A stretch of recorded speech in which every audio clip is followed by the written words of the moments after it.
Oi, turma. No Pais Brilhantes, Professores Fascinantes, do Augusto Cury, nós vamos ver o texto Procurando Pais Brilhantes e Professores Fascinantes. Devemos procurar soluções que ataquem diretamente o problema. Precisamos conhecer algo sobre o funcionamento da mente e mudar alguns pilares da educação. As teorias não funcionam mais. Bons professores estão estressados e gerando alunos despreparados para a vida. Bons pais estão confusos e gerando filhos com conflitos. Existe, no entanto, uma grande esperança, mas não há soluções mágicas. Atualmente não basta ser bom, pois a crise da educação impõe que procuremos a excelência. Os pais precisam adquirir hábitos dos pais brilhantes para revolucionar a educação.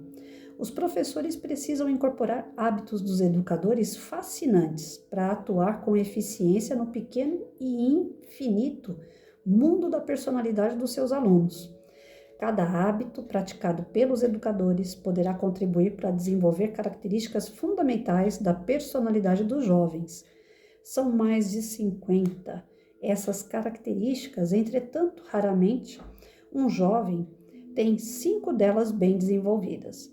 Precisamos ser educadores muito acima da média se quisermos formar seres humanos inteligentes e felizes, capazes de sobreviver nessa sociedade estressante. A boa notícia é que pais ricos ou pobres, professores de escolas ricas ou carentes podem igualmente praticar os hábitos e técnicas propostos aqui. Um excelente educador não é um ser humano perfeito, mas alguém que tem serenidade para esvaziar e sensibilidade para aprender.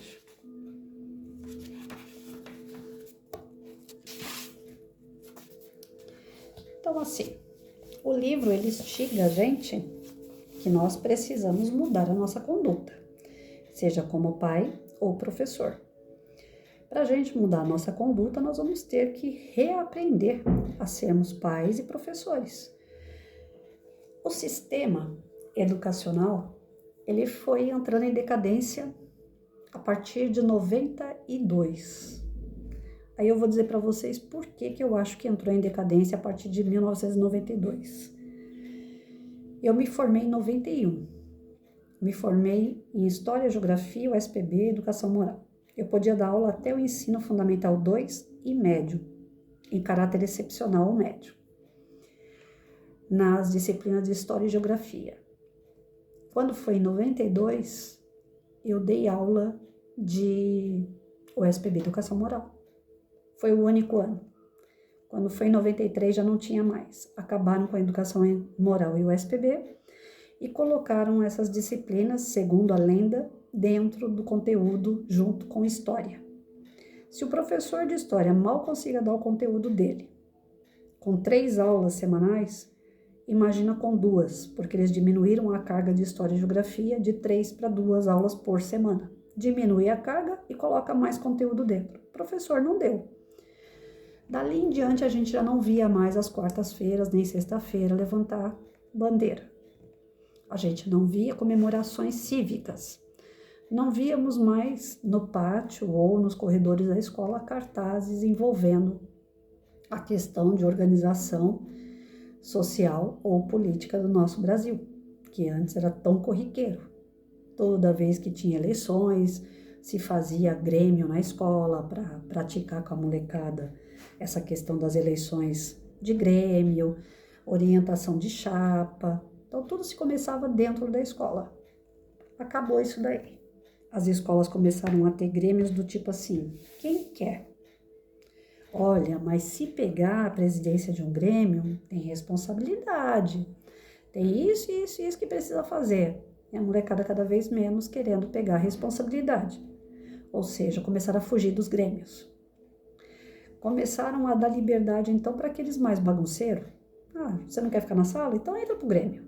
Pronto. Aí começou a colocar funk no pátio, começou a colocar luzes que piscam na hora do pátio, como se fosse uma discoteca lá, né? Pelo menos na escola que eu tava. Pessoas passaram a entrar na escola para vender um monte de quinquilharia, desde doce até calcinha, sei lá. A última escola que eu passei, até produto erótico vendiam. Então começou a ter uma liberdade dentro da escola, porque os princípios e valores foram decaindo. Os professores que eram de História e Geografia começaram a abrir mão das suas aulas, porque veio em 95 a aprovação automática, onde só português e matemática tinham força para reter o aluno. Se o aluno estourasse em falta, que aí alguns professores davam inclusive presença para o aluno, para ele não estourar em falta e ele ter que ficar repondo através de trabalhos que o professor não queria corrigir.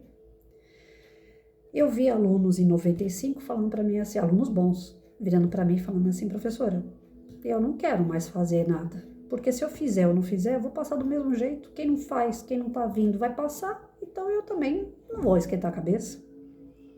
E vi alguns alunos partindo para o trabalho. Desencantado com a escola, começaram a arrumar serviço. E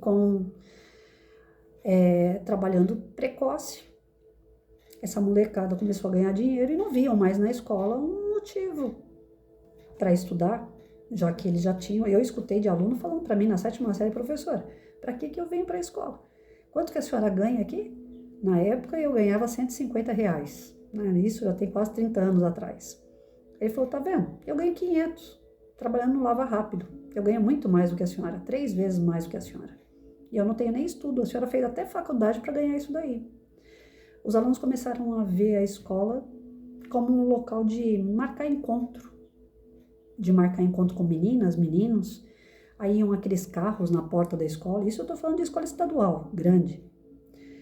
Marcavam encontros, levavam aqueles carros com caixa de som alto e ficavam na porta da escola bebendo, usando droga, fumando, transando.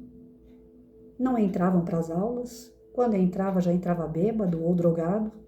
E eu comecei a ter problemas com esses alunos, porque eu sempre fui muito rigorosa, muito disciplinada e disciplinadora. Comecei a ter uma série de problemas. Os outros professores começaram a ficar estressados com a situação e largando mão. De bons passaram a ser terríveis, horríveis, lamentáveis professores. E aí a gente viu também uma outra questão, a formação do professor. Eu fiz magistério, eu pagava a mensalidade no magistério, quem pagava era meu pai, na verdade. Pagava como se fosse uma faculdade a mensalidade, era caro o magistério. Aí o governo viu que ele acabou praticamente com História e Geografia, começou a dar curso gratuito de História e Geografia para chamar professores, porque ninguém queria ser professor de História e Geografia, diminuindo carga, aumentando trabalho, com um sistema educacional em decadência, disciplina, alunos. Aí começou a chamar pessoas que mal terminavam o ensino médio, não tinham dinheiro para pagar uma faculdade, vamos fazer faculdade gratuita. Aí o governo bancava essas faculdades gratuitas. Em escolas particulares, eles pagavam a faculdade para a pessoa. Eu lembro que na escola que eu fazia faculdade à noite, de manhã era totalmente gratuito. Mas como eu já trabalhava, então eu não pude fazer gratuito, eu tive que pagar minha faculdade também. O magistério, que antes se pagava muito caro para ter um diploma de professora de 1º a 5º ano, que na época era 1ª a 4ª série, e podia ser diretora, coordenadora, supervisora com o diploma de magistério, passou a não ter mais professores também. Aí o governo deu um curso gratuito chamado Cefam, onde as pessoas, qualquer pessoa que terminava o ensino médio ou terminava a 8ª série, ao invés de fazer ensino médio, podia fazer o Cefam, que era o magistério, só que era um curso dado pelo governo e ainda a pessoa ganhava para estudar. Ao invés dela pagar o curso, ela ganhava para fazer o curso. Pensa os tipos de pessoas, grande parte dos tipos de pessoas que fizeram o Cefam eram pessoas bem carentes, que tinham muita dificuldade nos seus estudos, bem humildes e que foram mais para receber o dinheirinho todo mês do que pelo curso. Só que se formaram em professor. Se tornaram professores e foram dar aula como professor. Muitos mal sabiam ler e escrever e se formaram como professor. No curso de estudos sociais, de história e geografia, a mesma coisa. Como era curso gratuito, muita gente humilde, carente, que mal sabia ler e escrever, foi fazer o curso. Se formaram como professores e foram dar aula. Então, acabou com a base, que é o Fundamental 1, professores que não tinham muita capacidade para ser professor. O Estado não podia ficar reprovando essa turma, porque senão ele ia ter que bancar essa turma novamente, então eles eram aprovados, mediano. Eles iam dar aula, sem muito conhecimento. Conclusão, os alunos também saíam sem muito conhecimento. Porque se um professor não tem bagagem, como é que ele vai dar para o aluno? E naquela época as salas de aula eram 40 alunos numa sala de aula, 44. Então essas pessoas formaram crianças sem condições nenhuma, nem de estar formado. Grande parte, não estou dizendo todos, mas grande parte. Nos estudos sociais, na geografia e história, a mesma coisa. Professores despreparados. Que infelizmente ainda foi utilizado esse curso, história, geografia, sociologia, filosofia, ainda foram usados para doutrinar politicamente as crianças. São professores que eram formados com uma visão política comunista, grande parte, para chegar nas escolas e passar essas ideias aos alunos e aos professores. Aí vem sindicato, aí vem uma série de coisas envolvendo política no meio. E de acordo com a política, o professor trabalhava. Ou seja, cadê o bom professor? Cadê a boa educação? Cadê os pilares, o fundamental para desenvolver esses alunos de verdade? Os alunos já estavam com problema de disciplina, estavam com aquele problema de aprovação automática, se eu fizer ou não fizer, vou passar do mesmo jeito. Junto à formação do professor, que já não estava sendo grande coisa. E ainda mais uma visão política comunista, que veio cheio de ideias do tipo, se você tem, tá ótimo, se você não tem, você pode exigir do governo para ter. O outro que tem mais, ele vai ter que dividir com você. O governo tem que te sustentar se você não tiver condições de sustentar. Aí veio o paternalismo. Para que eu vou estudar se o governo vai me dar um Bolsa Família para mim não fazer nada? E aí a decadência foi um chute. E foi alto. Nesse mesmo período surgiu esses pensadores que eu falo, né? O Isamitiba, veio Augusto Cury e tantos outros. Mas que eu peguei, que eu precisava de uma âncora. Eu estava ali, jogada no meio do mar. Eu já era professora. O que eu ia fazer? Eu estava no meio de tudo aquilo, sendo disciplinadora, sendo disciplinada, tendo responsabilidade assumida. Eu queria que meus alunos aprendessem, eu queria que meus alunos viessem para a escola, eu não queria que eles faltassem, eu não queria reter à toa.